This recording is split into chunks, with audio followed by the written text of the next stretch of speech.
not getting these good prices in the market and market linkage, I would like to say.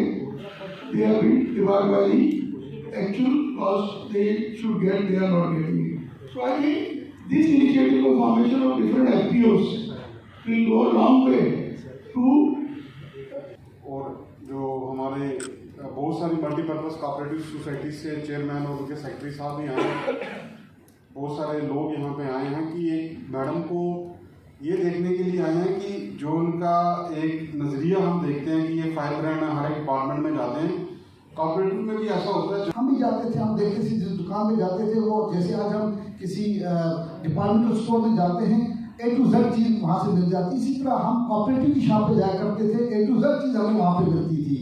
तो वो चीज़ हम भी कोशिश कर रहे हैं, हमें भी शौक है कि अगर हम डिपार्टमेंट को, अगर मैं हेड करता हूँ, मैडम मेरी हेड करती है डिपार्टमेंट को, हमें भी शौक है कि हम भी सर उठा के किसी के सामने बात कर सके जिस डिपार्टमेंट को हम हेड करते हैं। किसी ने यहाँ पे कहा कि सरकार जो है वो सरकार ना बन जाए,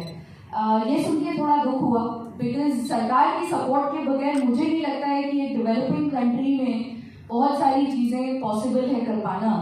बिकॉज आपको ये रियलाइज़ करना चाहिए कि हमारी जो डेमोग्राफिक मेकअप है, जो हमारी पॉपुलेशन है, वो आज भी एजुकेशन से पूरी तरीके से जुड़ी हुई नहीं है। लिटरेसी रेट ज़रूर हमारी कंट्री में बहुत अच्छी तरह बढ़ी है और भी बढ़ेगी, बट हमारी जो जनता है वो आज भी रूरल पॉपुलस है, जिनको अगर आप रूल पढ़ाने निकलेंगे या आप इलेक्शन का प्रोसेस समझाने निकलेंगे तो शायद उन पे उस बात का उतना असर नहीं हो। इसलिए गवर्नमेंट ये कोशिश करती है कि ग्रास रूट डेमोक्रेसी जिसे हम कहते हैं, जैसे revival of the rural panchayati raj movement है, revival of the urban local bodies है, ये इसीलिए है कि लोगों के बीच और एक एजुकेटेड पॉलिटिकल क्लास, एक एजुकेटेड ब्यूरोक्रेटिक क्लास के बीच में अगर कोई गैप हो तो उसको अच्छे से ब्रिज किया जाए। और जब तक हमारी पॉपुलेशन 100% एजुकेटेड नहीं हो जाती है, जैसा कि बहुत सारे यूरोपियन कंट्रीज़ में है, या हम अभी अमेरिका नहीं बन पाए हैं, उसमें हमें टाइम लगेगा, उस तरफ हम बढ़ रहे हैं, लेकिन अगर हमें यूरोपियन कंट्री जितना एजुकेटेड बनना है या हमें अमेरिकन सोसाइटी जितना एजुकेटेड बनना है, उसमें हमें बहुत मेहनत करने की ज़रूरत है और हम कर रहे हैं, और उस दिशा में भी गवर्नमेंट कदम उठा रही है और प्रयास चल रहे हैं।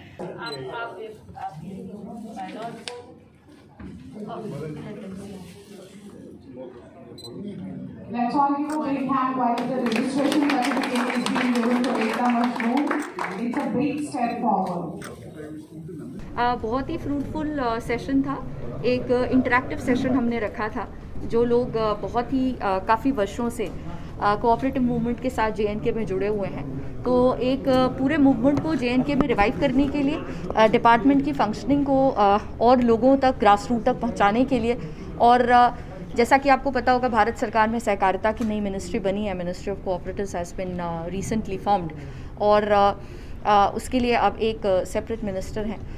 अमित शाह जी की क़यादत में इस मिनिस्ट्री को अब रखा गया है। तो कंट्री में एक बहुत अच्छी वाइब है, तो उसी वाइब को आगे ले जाने के लिए और सहकारिता के मूवमेंट को कि जन जन तक पहुँचे, हर हाउस होल्ड तक पहुँचे, लोगों तक पहुँचे, रूरल पॉपुलेशन तक पहुँचे, उसी के लिए ये एक इंटरैक्टिव सेशन रखा गया था। इसमें एक नया FPO जो है, जिसका रजिस्ट्रेशन सर्टिफिकेट आज इशू किया गया है, एकता मशरूम, सांबा डिस्ट्रिक्ट में उन्होंने मशरूम के लिए कोऑपरेटिव बनाया है, और अब ये सर्टिफिकेशन हमारे डिपार्टमेंट से मिलने के बाद उनको नाबार्ड के द्वारा बहुत आसानी से फंडिंग मिल जाएगी, जिसके ज़रिए वो अपने बिज़नेस को आगे बढ़ा सकते हैं, अपने प्रोडक्ट को मार्केट कर सकते हैं। तो इसीलिए आज का ये सेशन ऑर्गेनाइज़ किया गया था और बहुत अच्छे आइडियाज़ इसमें शेयर किए गए हैं आज।